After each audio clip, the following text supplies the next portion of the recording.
Muito boa noite. Em contagem decrescente para as eleições autárquicas, a TVL começa aqui a preparação das eleições. Durante os próximos meses, até outubro, a TVL vai fazer entrevistas, fazer debates políticos com os candidatos dos concelhos de Lisboa, Loures e Odivelas. Falamos dos candidatos às câmaras municipais e também a algumas das juntas de freguesias.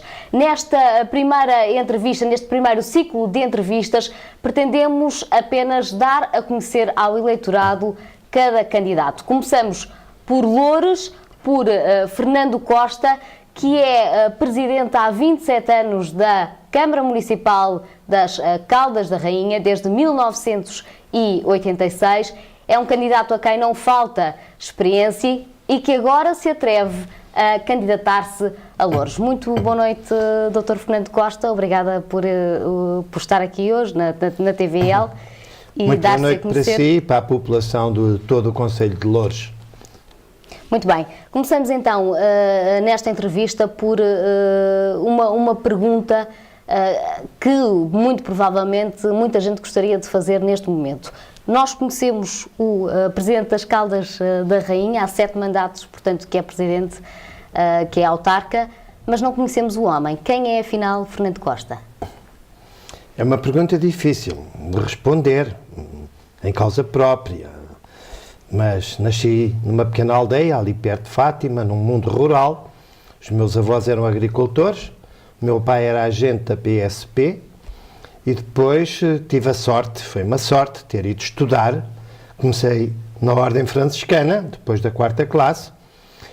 Ao fim de 7 anos saí, já com o 7º ano do liceu, na altura, o antigo 7º ano. Fui trabalhar como funcionário público administrativo para a Câmara Municipal das Caldas da Rainha.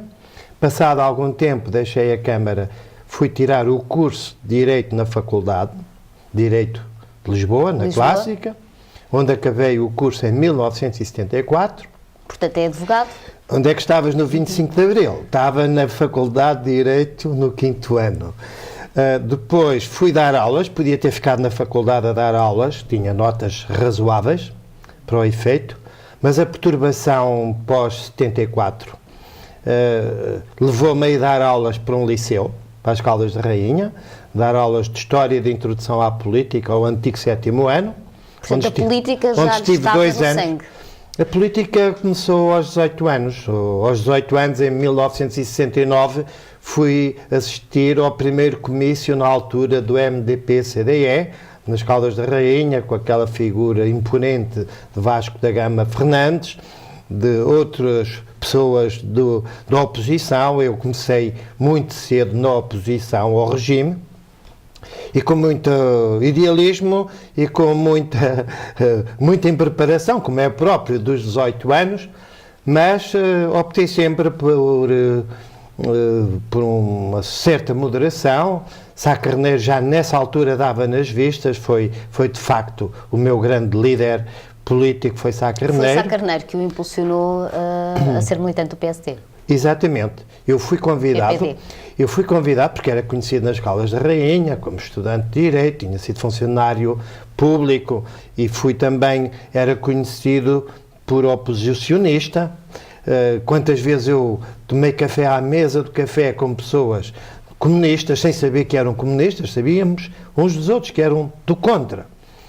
Mas foi Sá Carneiro que me motivou, porque eu não era marxista, eu não era socialista autogestionário, como era o Partido Socialista, e de facto eu identificava-me muito com Sá Carneiro, com a social-democracia, com uma contestação ao regime, mas uma contestação moderada, sustentada, e que fosse uma via de progresso para os mais pobres. Eu sabia que não era o comunismo, já nessa altura, que tinha que ser uma via mitigada. A social-democracia, a referência na altura era Olof Palme, na Suécia, mas também a minha formação humana e a minha formação de origem cristã chocava comigo o radicalismo do Partido Comunista e até na altura do Partido Socialista. E foi por isso que eu aderi logo, nos primeiros dias, ao PPD na altura. Participava nas sedes, em Lisboa, num colóquio por volta do dia 5 de maio, e discutia-se nas sedes se a SEDES devia ou não ser um partido. E à meia-noite chegou Magalhães Mota e disse: eu, o Francisco Balsemão e o Francisco Sá Carneiro resolvemos fazer um partido na área da social-democracia. E desde esse primeiro momento... E nessa noite, eu e alguns aderimos logo de alma e coração ao partido, de que ainda hoje faço parte, tenho o número 55.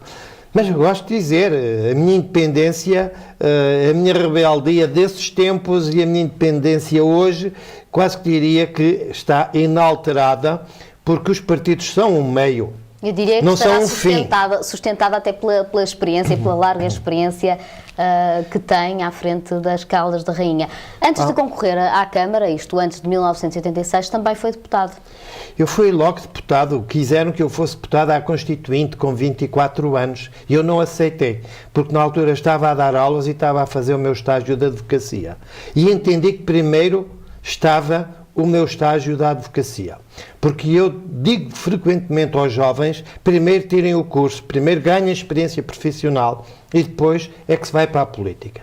Mas, quando foi a primeira legislatura, em 76, eu diria, quase que me obrigaram a ser candidato, logo em número 2 para o Distrito de Leiria, porque, enfim, já era um bocadinho conhecido pelas minhas posições políticas e, na altura, estávamos num processo revolucionário, os mais velhos e os mais conservadores do PPD, na altura, estavam com medo e veio um jovem cheio de força, de garra, sem pruridos, assumir a liderança do PPD na altura nas Caldas e até um pouco ao nível do Distrito de Leiria.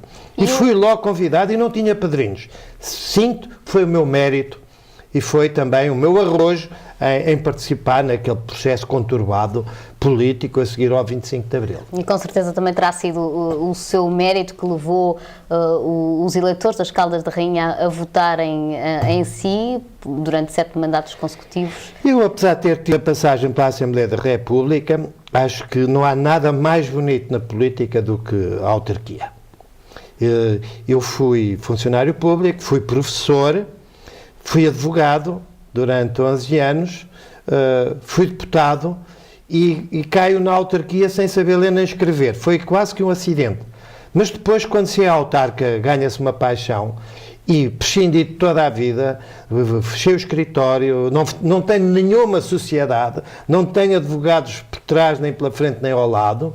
Dediquei-me em exclusividade, com uma grande paixão às Caldas, e é por isso que eu fui eleito 7 vezes com maioria absoluta, e também tenho a sensação que hoje nas Caldas muita gente preocupa-se em que eu deixe de ser o presidente das Caldas. Eu votaria em si se não tenho dúvidas que voltava a ganhar com maioria absoluta, e em 7 eleições subi sempre o resultado. Por isso eu costumo dizer que não sou cacique, não é com jogadas sujas que compro um eleitorado nas Caldas, que é um eleitorado com tradições democráticas. As Caldas da Rainha teve sempre uma grande tradição, uma grande população de gosto pela vida pública e pela vida política, e o que me reconforta é ter sido 7 anos sempre a subir e com grande apoio. Durante tanto tempo... Interromperam-me o mandato e eu disse um dia a um jornalista, é por isso que aqui estou, que se me cortam o mandato nas Caldas por ser cacique e por corrupção ou por outras coisas, gostaria de provar numa Câmara endividada, de esquerda, que nunca tenha sido do Partido Socialista, do PSD, gostava de ser candidato para mostrar que uma pessoa com ideais, com força e com valores pode ser candidato, pode ser vencedor, mesmo não conhecendo ninguém. Foi por isso que se atreve agora a candidatar-se à Câmara Municipal de Loures? Quando disse isso, alguém pegou nisso, e as pessoas de Loures, muita gente, a estrutura partidária, mas não só, eu antes de aceitar a candidatura a Loures, tenho muitos amigos em Loures que quis ouvir. E aquilo que me disseram foi: candidata-te porque és necessário. Loures precisa Costa, de um candidato não será à sua dimensão. Não será arriscado? Arriscado? Não. Já que foi tantos anos Presidente das Caldas da Rainha, ou acha que isso será uma mais-valia? Se eu fizer só a contabilidade, ganhar ou perder, pode ser arriscado e pode ser uma jogada de alto risco. Mas se eu pensar como candidato a Loures, porque os meus ideais dos 18 anos e dos 25 e dos 40 e dos 50 estão bem presentes, não tenho risco nenhum. Eu hoje penso que sei o que é um autarca. E penso que posso ser útil como autarca. E se há coisas que eu me sinto capaz de fazer, é numa autarquia. Eu rejeitaria um lugar público, melhor, bem pago, para o qual eu não tivesse minimamente preparado. Só estou há estes anos todos na Câmara pela motivação. Porque ninguém aguenta 10 anos ou 20 numa autarquia se estiver contrariado. Ninguém aguenta, ou será um sacrifício, estar numa profissão 5, 10 anos de que não gosta, de que não tenha motivação, de que não veja resultados. Mas é natural que encontre um grande contraste entre os dois concelhos. Entre é esse contraste que me dá, esse contraste que me deu a motivação final. Porque, de facto, ao fim destes anos todos, é facílimo gerir a Câmara das Caldas. Vir gerir Loures é muito diferente. O facto de eu saber o que é uma Câmara é um mundo de problemas totalmente diferente. E esse é o interesse da minha candidatura. Muito claramente. Se ganhar Loures, que é difícil, mas não é impossível, é de facto um reconforto muito grande. Mas, mais do que isso, é trabalhar agora 4 anos por uma população totalmente diferente, problemas diferentes, um concelho que é uma miscelânea de culturas, de raças diferentes. Eu estou a sentir um entusiasmo muito grande em Loures, precisamente porque essa diversidade e a multiplicidade de problemas dá-me força a encarar este desafio que eu já disse, que é a minha batalha final, será a última da minha carreira política e espero, porque eu vou seguramente fazer 4 anos na Câmara de Loures, ou como vereador ou como presidente. E a minha linha de atuação será a mesma. Eu julgo que a classe política está tão desacreditada que ainda há pessoas que merecem confiança. E eu vou demonstrar, mesmo se for só vereador, que posso fazer um trabalho muito útil. Portanto, quer dar o seu contributo a Mas gostaria de ser Presidente da Câmara. Candidatei-me, não para ser Presidente da Câmara, mas para fazer um projeto em Loures diferente daquilo que tem sido feito. E a diferença é obter um resultado final a favor da população. Qual é o modelo de gestão autárquica que privilegia? É um modelo mais centrado no cumprimento dos procedimentos jurídico-políticos ou é mais um procedimento de maior proximidade com o cidadão? Eu diria as duas coisas. Nós temos que ser cumpridores do quadro jurídico-administrativo das autarquias. E eu aí não transijo nisso. Violei as leis uma outra vez. Mas também tenho, e como advogado, sempre a preocupação de tudo estar legal. Até porque se não estiver legal, estamos sujeitos a processos de toda a ordem. E eu, em 27 anos, nunca fui a tribunal. Fui inspecionado pela Autoridade contra a Corrupção, pela Polícia Judiciária, pela DGAL, por todas as instituições, em 27 anos, como é normal, em inspeções correntes, em inspeções extraordinárias, outras vezes por denúncias, e nunca fui a tribunal. Nem sequer fui indiciado. Isso também é uma grande satisfação, e eu até digo, com muita honra, que isso também atesta a minha honorabilidade. Porque se nós não cumprimos as leis, todos temos a fama disto, aquilo outro, e ninguém se livra da fama. Mas pior do que ter a fama é ter que passar pela barra do tribunal, como estão aí algumas pessoas a passar, com o problema terrível para eles, para os filhos, para as famílias. Eu acho que é uma vergonha terrível passar por certas situações. Deve ser um pesar horroroso para os filhos, para os familiares, o que se passa com alguns políticos. Eu tive sempre essa preocupação. Felizmente tem a ficha limpa, como se costuma dizer. Eu tenho, mas também não me gosto de arvorar em santo, porque santos, se calhar não há nenhum, mas eu sinto-me tranquilo com a consciência de ter tentado fazer tudo pelo melhor. Violei leis, já o tenho dito. Um dia uma das grandes fábricas das Caldas de rolamentos, com 500 empregados, ou fazia uma construção, ainda que pequena, numa zona de reserva agrícola, ou fechava e mudava para a Zambuja. Capitais alemães. O Grupo Mel. E eu tive que arranjar um estratagema de que aquela fábrica não saísse das Caldas. Porque eram 500 operários que ficavam sem emprego. Eu violei a lei. Para mim era muito mais importante a fábrica e 500 empregos do que 3.000 metros da área agrícola, onde já não havia feijões, mesmo que houvesse feijões ou batatas nesses 3.000 metros, esses 3.000 metros de terreno, em termos agrícolas, eram secundários. Não falta lá, era terrenos agrícolas. Eu tive que justificar, muito bem justificado. Mais tarde quiseram pôr um processo, mas eu salvei aquela fábrica. Portanto, em estado de necessidade, eu violei várias vezes a lei para ocorrer a situações humanas de algumas famílias, por exemplo, e sobretudo nesta empresa e numa outra. O facto de ser advogado dava-me uma grande tranquilidade. Nós, nas câmaras, temos que saber decidir entre um interesse a proteger e outro interesse mais importante. Acha que é outra mais-valia a formação do autarca, a formação académica? A formação jurídica dava-me alguma tranquilidade. Porquê? Porque os funcionários juristas das câmaras normalmente levantam problemas em tudo. Para cada solução arranjam sempre um problema. E então o facto de ser jurista e ter tido 10 anos, 12 anos de advogado, permitia-me encarar as decisões com tranquilidade. E o facto também de ter sido quase 2 anos, funcionário administrativo da Câmara, permitiu-me, digamos que, a ser mais célebre em algumas decisões, sem estar sempre com o medo da ilegalidade. Cumprir a lei é importante, mas não é menos importante estar na rua, ouvir as pessoas. Portanto, aí a proximidade com o cidadão. Eu acho que é fundamental no Presidente da Câmara, porque ao Presidente da Câmara, se ele não sair do gabinete, o que lhe chega é a voz dos amigos e daqueles que querem ser simpáticos. Presidente da Câmara que não sai do gabinete não sabe o que se passa cá fora. E acha que há muitos Presidentes de Câmara que não saem do gabinete? Eu penso que a grande maioria ouve. É preciso saber ouvir. Eu gosto de ouvir.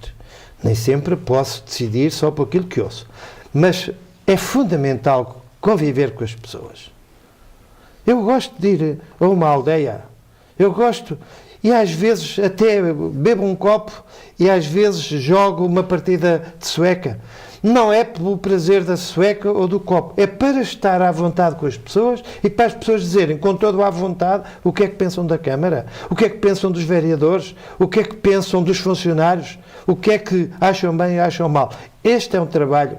Um discurso direto que tem que existir. Este é um trabalho direto que só o Presidente é que faz. Quando nós só recebemos informação dos outros, a informação vem de tal forma tratada que não é a versão verdadeira que lhe chega. É importante o Presidente da Câmara, por exemplo, e num exemplo até muito rudimentar, saber onde é que em que ruas é que há obras para fazer, em que ruas é que há buracos para tapar. É importante o Presidente da Câmara ter a percepção de todo o território. Eu, durante estes anos, dia sim, dia não, vou visitar as obras que a Câmara está a fazer. E dia sim, dia não, ando na rua para ver o que se passa. E uma coisa é também essa imagem do Conselho Real, do que está bem, do que está mal. Eu gosto muito de visitar as obras e, sendo da advocacia, aprendi. Vi-me obrigado a saber o que era gravilha, o que é asfalto, o que é o lancil. E recomendo a todos os candidatos às câmaras que saibam, porque com uma noção de como são as obras e de quanto custa uma obra e quanto custa 1 quilómetro, não nos enganam tão facilmente quando se trata depois de discutir trabalhos a mais, recepções provisórias. Apaixonei-me pelo cargo da autarquia. Eu, possivelmente, hoje podia ter direito a umas cadeiras de engenharia, mesmo com equivalência exigente, porque dediquei-me muito à Câmara nestes 27 anos, a todos os níveis. E Presidente de Câmara que não se dedique, as coisas passam-lhe ao lado. Ouvir é importante. Muito bem. Atualmente, com o cenário de crise e tendo em conta que o poder local foi, de facto, muito significativo na melhoria das condições das pessoas, na melhoria da qualidade de vida das pessoas, neste contexto atual de crise, há um endividamento cada vez maior. Não estou a dizer que há um endividamento nas Caldas da Rainha, faço aqui essa salvaguarda, mas o que é certo é que as câmaras têm cada vez menos dinheiro, têm cada vez mais competências atribuídas pelo poder central. Acha que aqui, por esta questão financeira, estará aqui em causa, haverá aqui prejuízo para o trabalho qualitativo das câmaras? Eu peço desculpa da publicidade, mas por final de maio, em junho, vou publicar um livro sobre a minha experiência autárquica, mas sobretudo sobre a evolução histórica da origem dos municípios até aos dias de hoje. Portanto, está a escrever um livro sobre o poder local. Sobre o poder local. Muito bem. E mais, eu gosto muito do poder local. E o título vai andar à volta disto. É preciso salvar o poder local. Ou, se não se salvar o poder local, as pessoas podem ter que se salvar do poder local. Do poder local. O que é que quer dizer? Quer dizer que, de facto, nós estamos numa grande encruzilhada.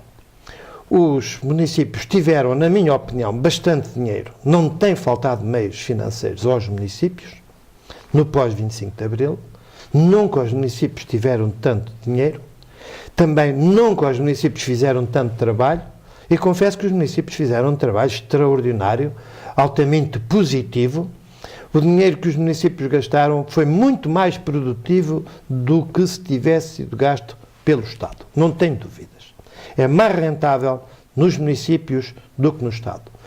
Mas isso não quer dizer que neste momento as pessoas, no momento de crise, no momento em que as receitas baixam no Estado, no momento em que as receitas caem nos municípios, mas quem paga é o cidadão, nesta fase tem que haver aqui uma página a virar a página. Eu acho que a grande preocupação dos municípios agora é reduzir a despesa. É reduzir a contribuição aos municípios. Mas acha que poderá haver prejuízo para toda a obra que é feita nas respectivas autarquias? Eu penso que nós estamos, ao nível europeu, em alguns itens, ao melhor nível. Em infraestruturas desportivas, em rede viária, rede de autoestradas, rede escolar, nós, felizmente, que atingimos um nível de infraestruturas que nos podemos comparar com países mais ricos da Europa. Só que Portugal tem, os nossos trabalhadores, as pessoas ganham menos. E, portanto, bastante menos. Neste momento, eu acho que devia de haver um compasso de espera ao nível de obras, de investimentos, de infraestruturas e aliviar a carga fiscal às pessoas. Porque todas essas obras, e sobretudo a sua manutenção, depende daquilo que o cidadão paga. E nunca foi tão difícil ao cidadão português pagar como hoje. Porque já paga muito impostos. Mas pior, paga muito na luz, paga muito na água, na recolha do lixo. Em pequenas coisas que as pessoas não se percebem, a margem daquilo que sobra do ordenado de uma família é cada vez menor. Porque tem que pagar coisas, porque se não paga, penhoram-lhe a casa, ou tiram-lhe a água, ou tiram-lhe a luz. É possível... E por isso o município, contrariamente a muitas opiniões, na minha opinião, nós municípios devíamos dizer às pessoas assim: nós não temos dinheiro para obras, nós não vamos fazer mais obras, mas vamos baixar o IMI, mas vamos baixar o IRS. Porque os municípios... Isso é possível? É execuível? Na minha Câmara é, porque eu controlo a Câmara há 27 anos, eu não tenho dívidas na Câmara, ou praticamente não tenho dívidas, tenho até uma conta a prazo razoável, e eu tenho o IMI no limite mínimo, e ainda baixava mais se pudesse baixar. E descontei, devolvi às pessoas o ano passado 50% do IRS municipal. No próximo ano vamos devolver, já está definido, 60%.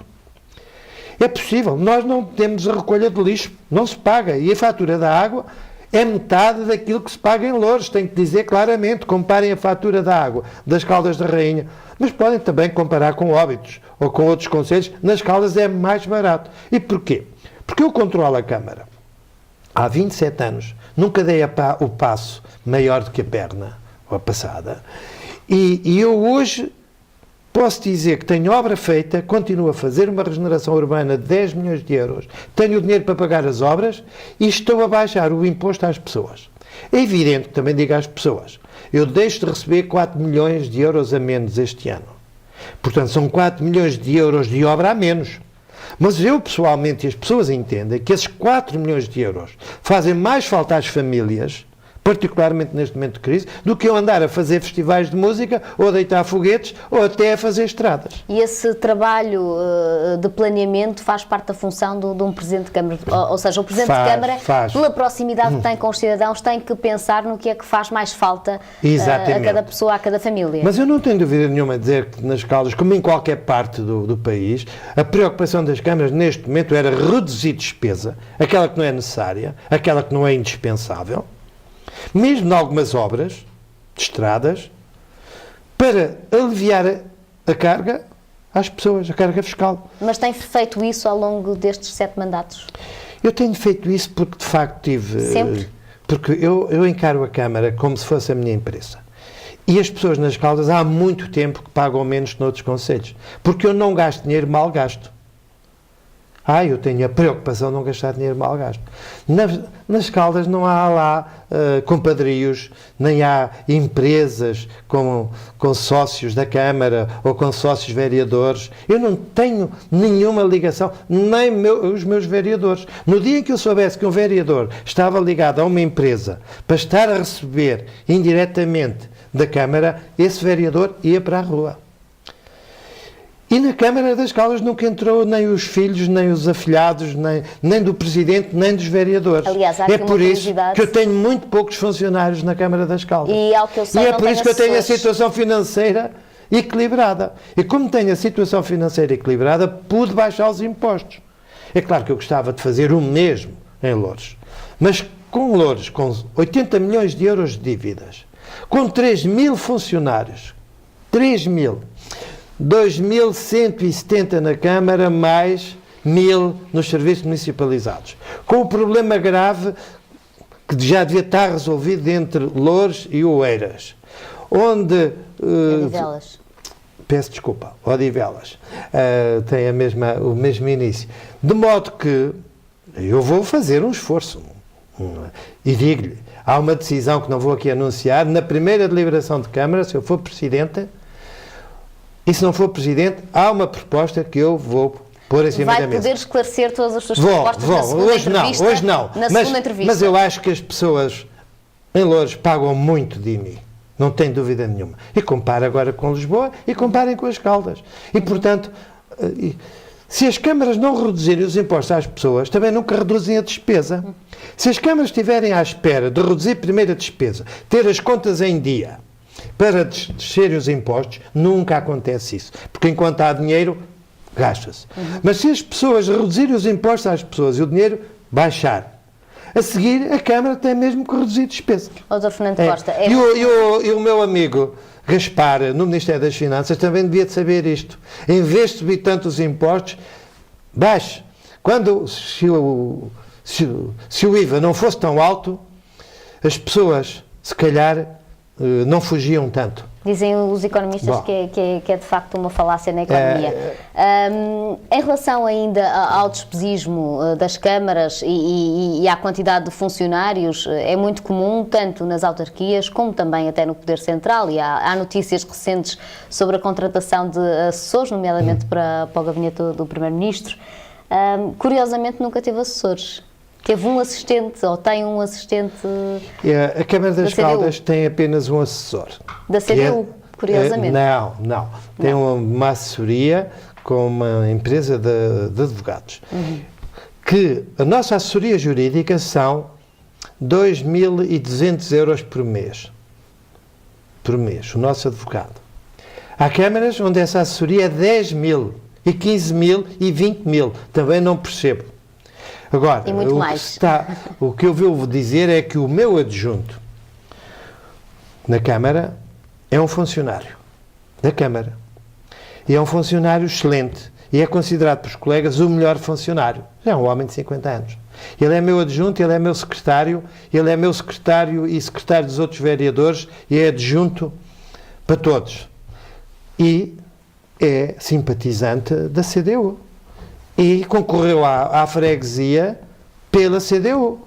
Mas se ele é o melhor funcionário, se ele é que está dentro de todos os assuntos, se ele me faz a triagem dos problemas como nenhum outro, e se ele é uma pessoa leal, o facto de ser da CDU foi-me indiferente. Muita gente fica de boca aberta, deve ser o único que tens uma secretária, que ele faz de secretária também, é a secretária adjunto, um homem. Logo aí é estranho. E ao mesmo tempo, da CDU, fica toda a gente pasmada com isso, mas toda a gente reconhece que é uma pedra basilar dentro da Câmara e faz-me um trabalho fantástico. Não deve haver cores políticas nas autarquias, ou melhor dizendo, há outros valores que se levantam. Há autarquias onde a luta política, infelizmente, está muito acesa. E onde o presidente dos vereadores tem que se rodear de pessoas por simpatias partidárias. Mas é mau que assim seja. É muito mau que assim seja, porque as câmaras têm tanta gente lá dentro competente, tem gente de valor. Eu interrogo-me porque é que há câmaras que têm que andar a requisitar funcionários aos ministérios. Há câmaras que têm tanta gente competente dentro da Câmara e porque é que têm que ter dúzias e dúzias de avanças com empresas de consultadoria. Nomeadamente com advogados. Com advogados, com engenheiros, e às vezes é necessário. E às vezes pode ser necessário esse tipo de avanço em determinadas áreas.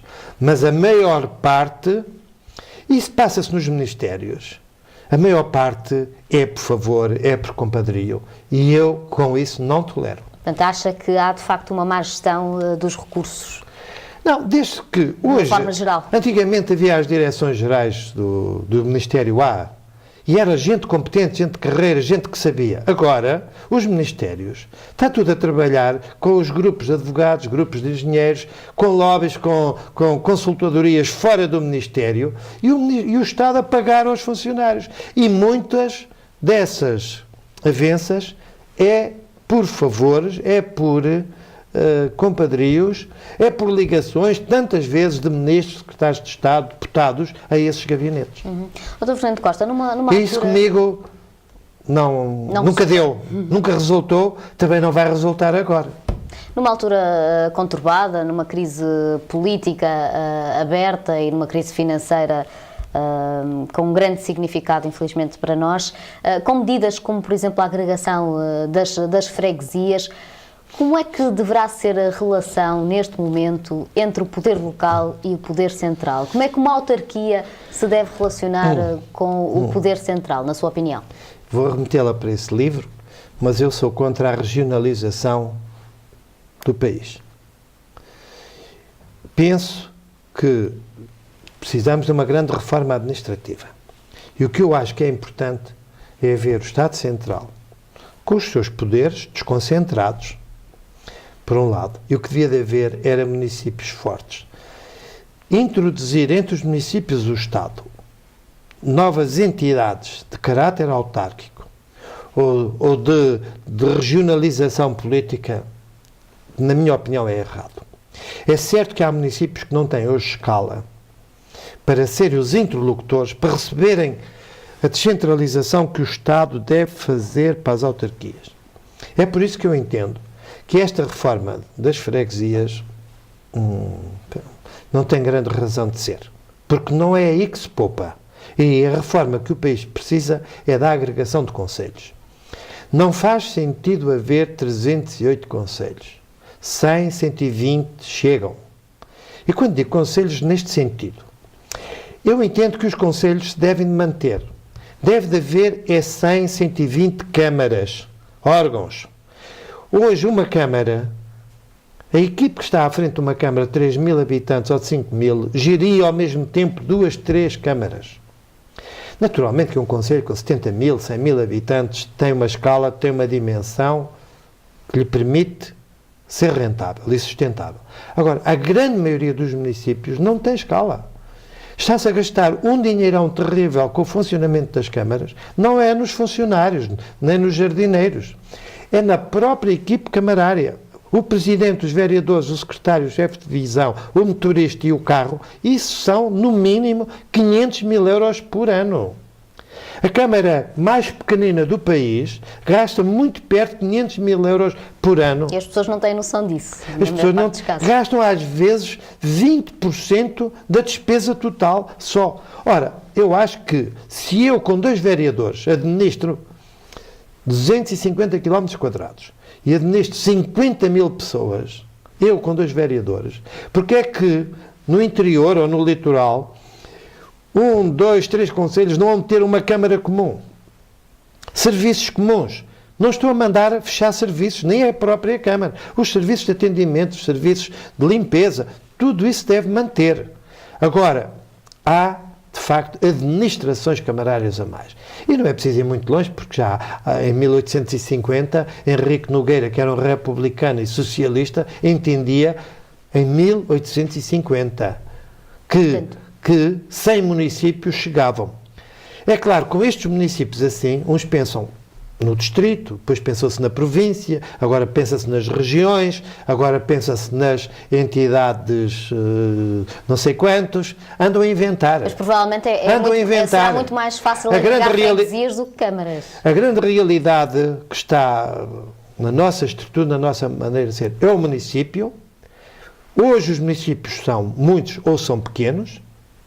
Já em 1830 baixaram de 800 para 400 e não havia estradas, nem autoestradas, nem comboios na altura, ou poucos, estavam a começar, e hoje, na minha opinião, para salvar o poder local é preciso agregar o município. Chegou a fazer essa sugestão? Várias vezes, só que isto mexe com as pessoas têm medo, mas quando disserem às pessoas, estes 3 concelhos vão se juntar, há uma redução de custos logo à partida de 1 milhão de euros.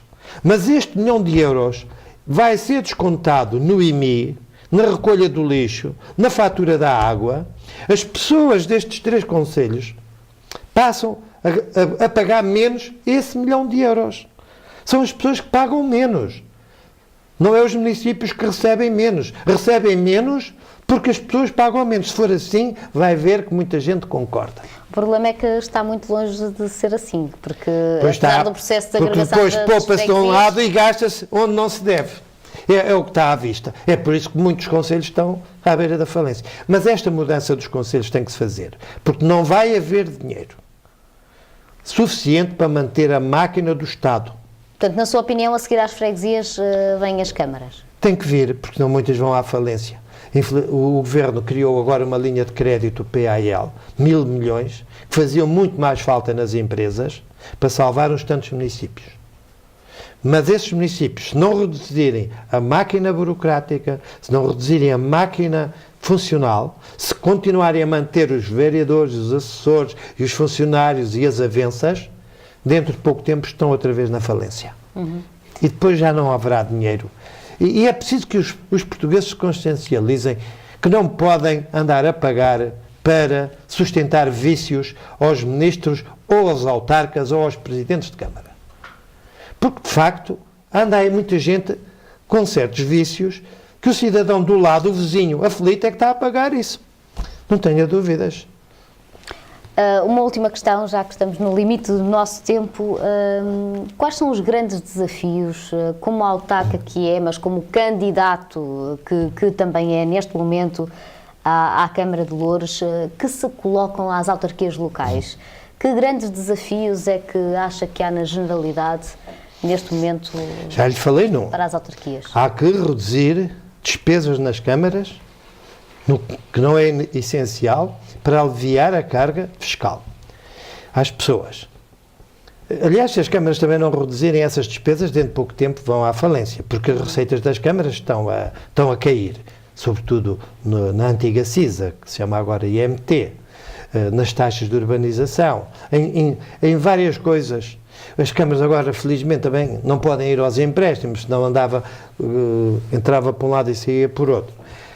Mas há questões importantes que se podem fazer mesmo gastando pouco dinheiro.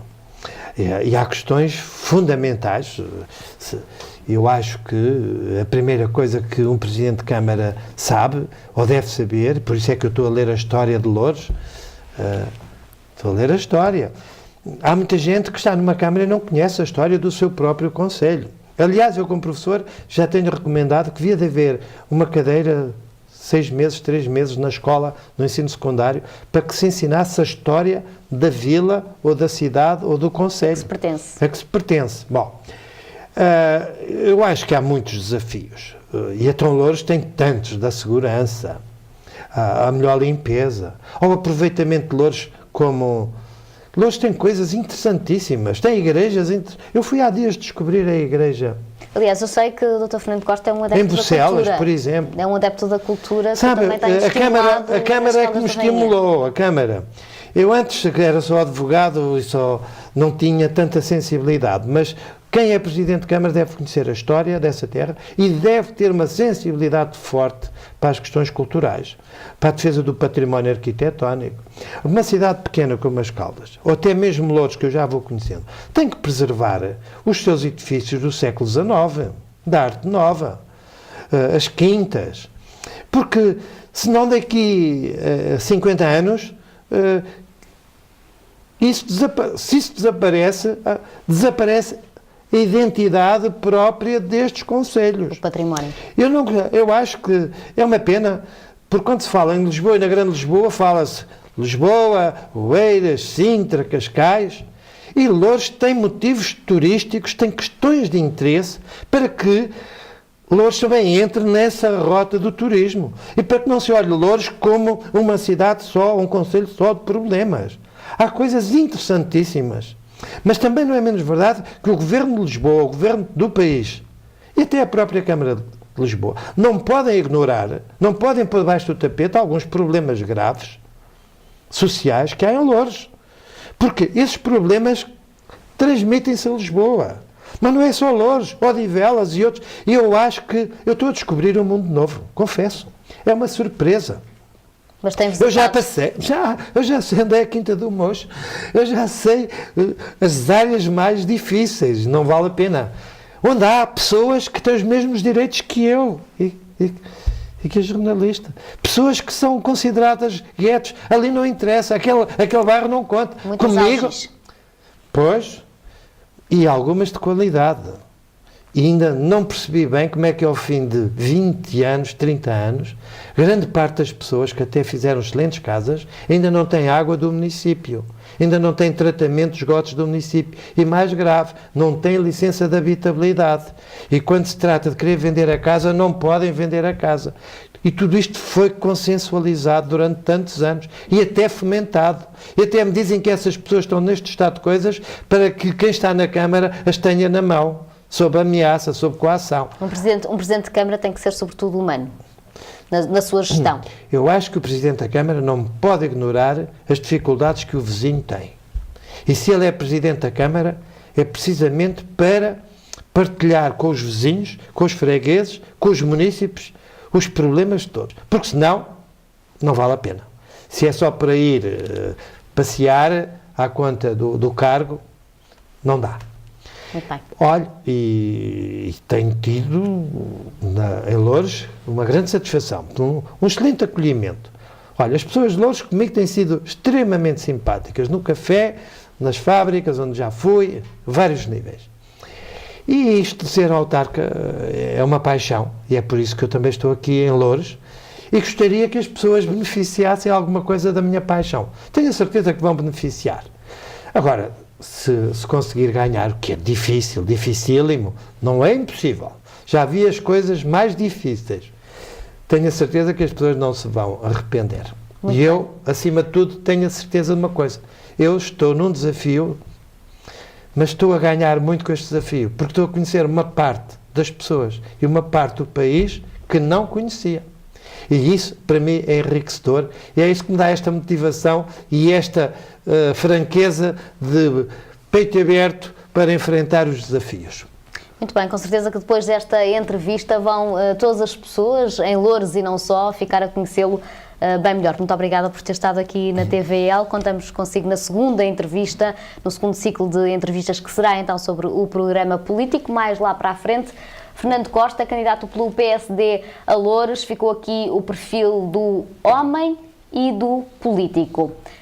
Nos próximos dias, a TVL entrevistará então os outros candidatos das outras forças políticas de Loures para exatamente o mesmo tipo de entrevista, para dar a conhecer ao eleitorado quem são, neste caso, os candidatos ao seu município. Foi um prazer estar consigo, muito obrigada pela atenção, boa noite.